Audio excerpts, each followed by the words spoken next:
My girlfriend admitted she cheated. I needed a real man, she smirked. My friends took her side. I just smiled, took my keys, and left.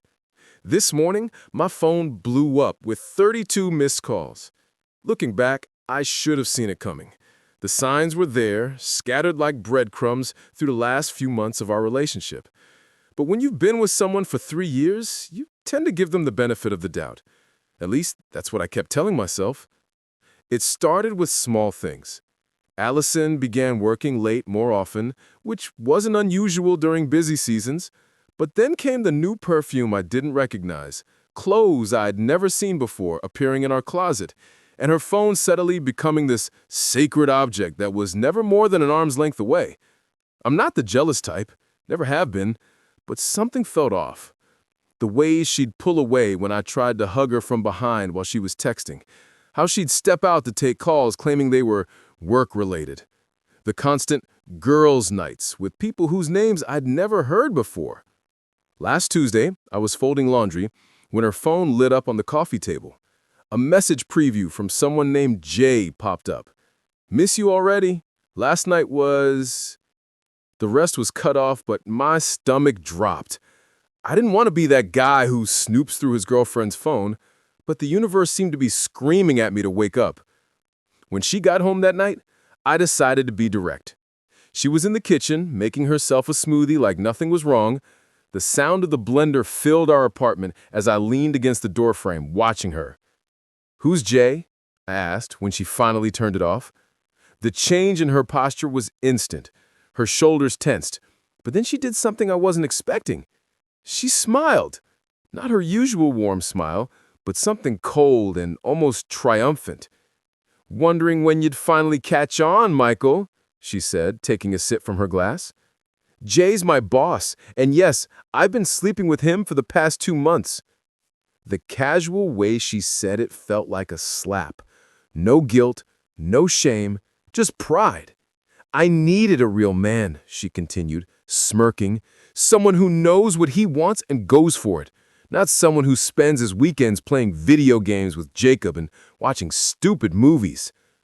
I stood there, processing her words. 3 years together, and this was how she really saw me? Through the shock, I felt something else. Rising. Not anger, but a strange sense of clarity. "Does Chloe know?" I asked, thinking of our mutual friend who had introduced us. "Oh, she's known for weeks," Allison laughed. "Most of her friends know. They understand. Jay can actually provide a future, not just dreams and excuses." That hit harder than the cheating admission. These people we'd shared birthdays, holidays, and countless dinners with, they'd all been watching this happen, probably laughing behind my back. I pulled out my phone and opened my group chat with Jacob and Chloe. "Is this true? You all knew?" Jacob's response came quickly.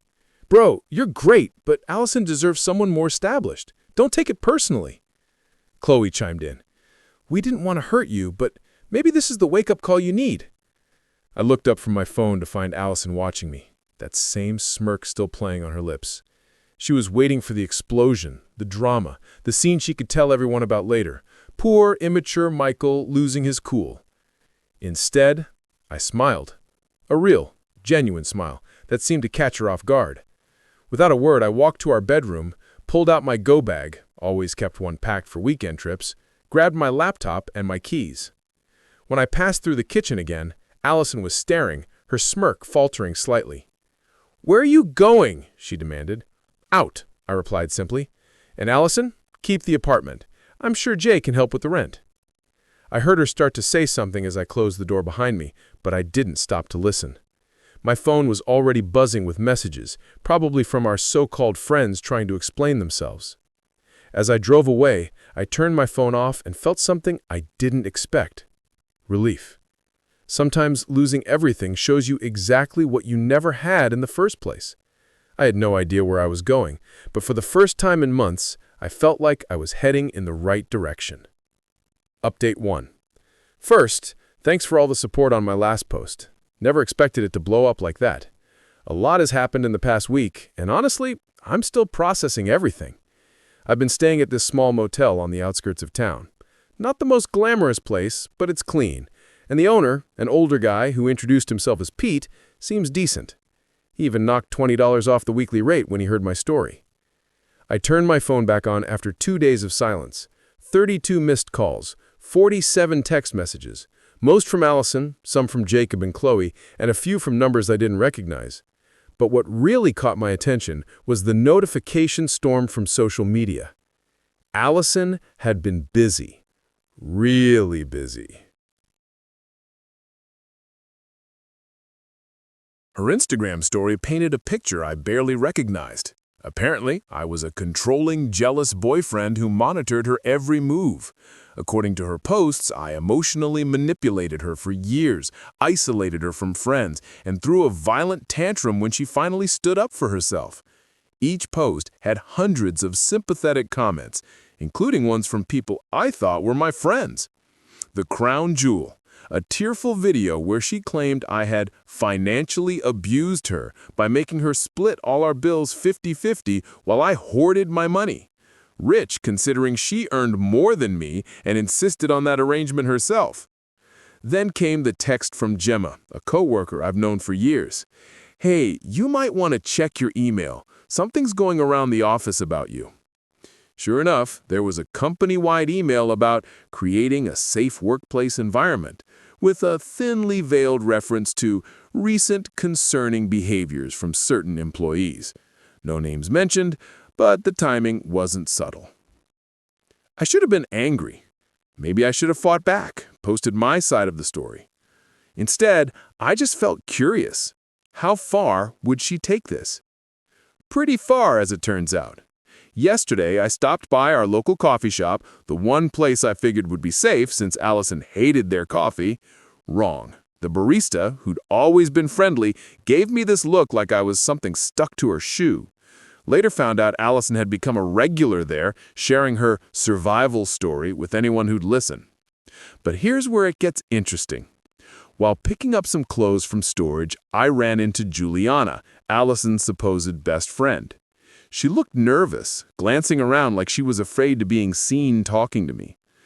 "You need to be careful," she whispered. "Jay isn't just her boss, his wife. She's connected, like really connected.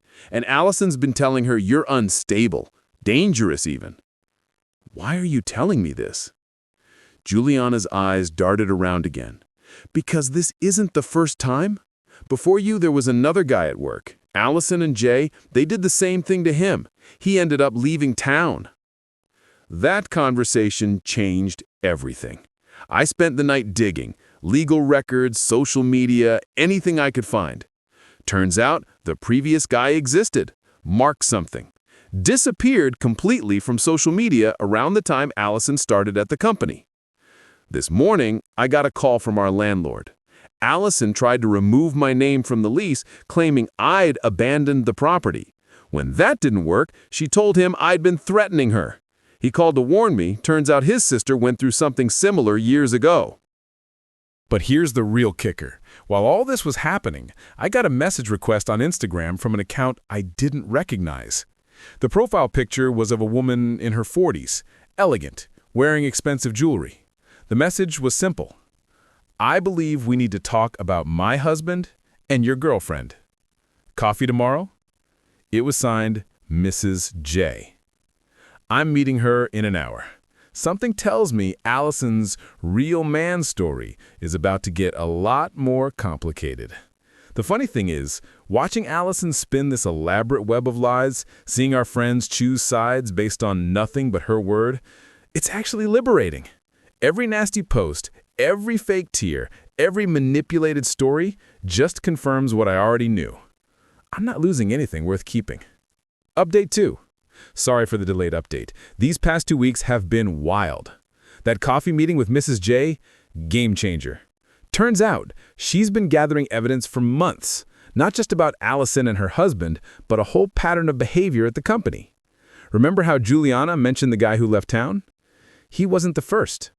Mrs. J had documented at least 3 similar situations over the past 5 years. Young employees getting involved with her husband, then helping to push out anyone who might expose them. The difference this time? Mrs. J was done playing quiet. She had texts, emails, expense reports, even security footage from the company parking garage. But she wanted one final piece: public exposure. That's where the annual company party came in. I wasn't planning to attend, why would I? But Mrs. J had other ideas. Sometimes, she told me, the best revenge is just letting people show their true colors. The party was at this fancy hotel downtown. I arrived late, dressed better than I ever had for these things. The looks when I walked in? Priceless. Allison nearly dropped her drink. Jay's face went from red to white so fast I thought he might pass out. But here's the beautiful part. I didn't have to do anything. Chloe approached first, clearly tipsy. "You've got some nerve showing up here," she slurred, loud enough for nearby groups to hear. "After everything you put Allison through." I just smiled. Everything I put her through? That's interesting. Tell me more. That's when Gemma stepped in. Remember her, my coworker? Turns out she'd been quietly collecting her own evidence. Screenshots of Allison bragging about her conquest in company chat groups. Recordings of her planning how to spin the story with Jay. "Actually," Gemma announced, "I think we'd all like to hear the real story." The next hour was like watching dominoes fall. Mrs. J, timing her entrance perfectly, tablet in hand, the projector that accidentally started playing a slideshow of incriminating messages and photos. Allison's increasingly desperate attempts to maintain control of her narrative. But the real show came from Jacob. Good old bros before hoes, except when the hoe might advance my career, Jacob. He'd been filming everything on his phone, planning to show it to Jay later to prove his loyalty or something. Instead, he managed to capture Allison's complete meltdown. "You think you're so clever," she screamed at me. "You and that bitter old woman trying to ruin everything I've built. Jay loves me. We're gonna have a life together." That's when Mrs. J decided to share the cherry on top. Divorce papers, already filed. Turns out, Jay had been promising Allison the same future he'd promised those other employees. Same script, different actress. The best part? Through all of this, I barely said a word. Just watched as years of manipulation and lies unraveled in real time. Juliana, who'd been quiet all evening, finally spoke up. "I helped her," she admitted, addressing the now silent room. "I helped her destroy that other guy's reputation. I can't do it again." By midnight, the party was effectively over. Allison had stormed out, mascara streaking down her face. Jay was locked in his office with HR, and those friends who'd been so quick to believe her stories, they couldn't look me in the eye. As I was leaving, Mrs. J caught my arm. "Thank you," she said, "for being the one who didn't run." I drove home to my motel room feeling strangely peaceful. Pete was still up, watching late-night TV in the office. He took one look at my face and grinned. "Good night?" "You could say that." This morning, my phone's been blowing up again. Different tone this time. Apologies, explanations, people claiming they never really believed Allison's stories. Even got a message from Mark, the guy who left town. Apparently, he's been following everything through mutual connections. Sometimes karma doesn't need our help. It just needs an audience. Final update. Well, this is it. The final chapter of this saga, and trust me, it's been a hell of a ride. You might want to grab some popcorn for this one. First off, the aftermath of the company party hit harder than anyone expected. Remember those documents Mrs. J had collected? Turns out there was more. Much more. Every expense report Jay had falsified to cover his business dinners with Allison. Every email where they plotted against other employees. Every manipulated performance review. She handed it all to the board of directors. The company's legal team moved fast, really fast. They were less concerned about the affairs and more worried about the pattern of workplace harassment and financial misconduct. Both Jay and Allison are now facing civil lawsuits. But here's where it gets interesting. Remember Mark, the guy who left town? He came back, and he brought receipts, literal and figurative. Turns out he documented everything before he left, including the smear campaign Allison and Jay ran against him. He just hadn't known what to do with it all until now. Mrs. J introduced him to her lawyer. 3 days later, he filed his own lawsuit. Then, something beautiful happened. Other former employees started coming forward, each with their own stories, their own evidence. What started as one scandal quickly became an avalanche. Allison tried to get ahead of it. She posted a tearful video claiming she was the real victim, manipulated by Jay, and now being persecuted. That's when Juliana finally grew a spine. She posted the screenshots of their private chats, the ones where Allison bragged about her conquests and planned how to destroy people's reputations, the ones where she mocked her victims. Last week, Allison showed up at my motel. Pete, the owner, called me at work. That girl you told me about? She's making a scene in the parking lot. I took my time driving back. Found her sitting on the hood of my car, mascara streaked, clutching a manila envelope. "I have dirt on everyone," she said, trying to sound threatening despite her shaken voice. "If you don't help me stop this, I'll release it all." I just laughed. "Go ahead, burn every bridge you have left. See how that works out for you." She threw the envelope at me. Inside were photos, screenshots, private messages, ammunition she'd collected over years of manipulating people. Her insurance policy. I took pictures of every single page while she watched, then handed it back to her.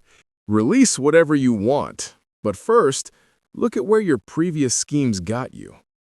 The thing about people like Allison, they can't stand when their weapons are turned against them. She tore up the envelope right there in the parking lot, screaming about how we'd all regret this. That tantrum? Someone recorded it. It was all over social media within hours. The final blow came yesterday. Mrs. J's divorce was finalized. And guess what? She got everything. The house, the cars, most of their assets. Jay's golden parachute from the company? Gone to pay legal fees. His reputation destroyed, his future career prospects? Let's just say Google is not his friend anymore. As for Allison, last I heard, she's moving back in with her parents in another state. Her social media's gone dark. Those friends who sided with her, they're dealing with their own fallout. Turns out backing the wrong horse has consequences. Jacob tried to apologize yesterday, sent this long message about how we should have been a better friend. I just replied with a screenshot of his old messages supporting Allison. He blocked me. Coward. Chloe's doing damage control too. She's worried those screenshots Allison kept might affect her own career. I almost feel bad. Almost. Me? I just signed a lease on a new apartment. Got a promotion at work? Funny how removing toxic people improves everything. And yeah, I'm seeing someone new. Taking it slow. Doing it right. The best revenge isn't plotting or scheming. It's living well and letting people destroy themselves. But I won't lie. Watching it all burn has been pretty satisfying. This will be my last update. Thanks for coming along for the ride, Reddit. Remember, karma doesn't need your help. Sometimes you just need to step back and let people show their true colors.